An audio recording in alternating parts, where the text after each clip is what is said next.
Hi, my name is Carol Chandler-Rourke, and I teach in the English department. I teach Fresh and Composition 102, academic reading and writing for ESL students, and also an ESL tutor training seminar for students who work out in the community teaching English. So what I'd like to do is talk to you today about a couple of things that I do to engage students outside the classroom, which is really connected to engaging students in the classroom. So the first thing I wanted to talk to you about is the group work that we do. We do a lot of group work and preparing for group presentations. I'd like to be able to provide opportunities and structures for students to engage, not just with me, but with each other by in small groups and then coming back to present in the class. So pretty much in every class, we break out into groups and students prepare a document to be able to capture what they talk about in their group. And they come back to the larger group and present what they talked about. So they get used to this right away. We don't wait like we did in face-to-face classes really toward the end of the semester to do group presentations. We start with this in this remote work. We start with developing presentations pretty much as a routine in all the classes. And then in several of the classes, I have much longer group structured group presentation work, which could be 2 weeks, 3 weeks, sometimes even 4 weeks.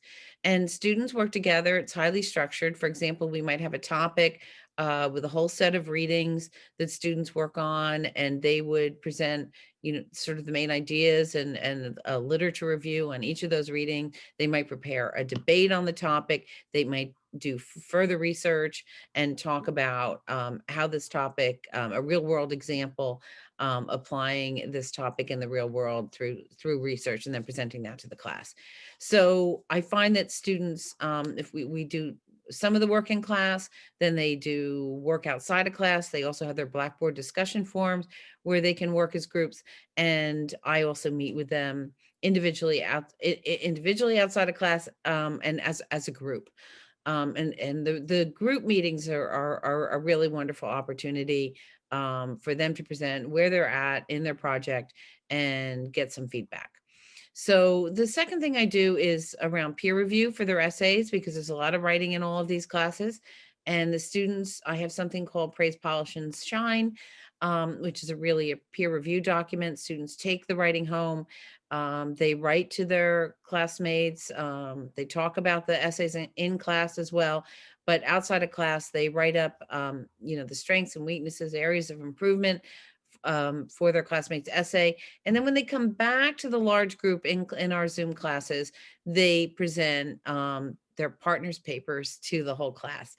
And what I usually have them do is focus on what was similar and what was different that you found between your own essay and your partner's essay. I found that students really engage in that approach, and that a lot of people learn in the class about different approaches in their essay for the same topic area that we're working on. So I hope that helps you, just sharing a couple of ideas I have that connect engagement inside the classroom to outside the classroom. And I do find that providing opportunities for students to lead a class and to work together.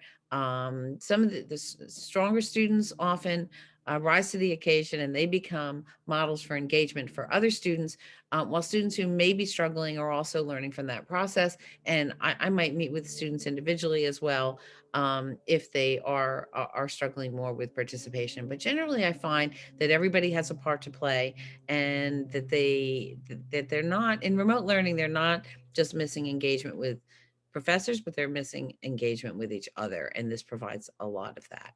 Thank you very much.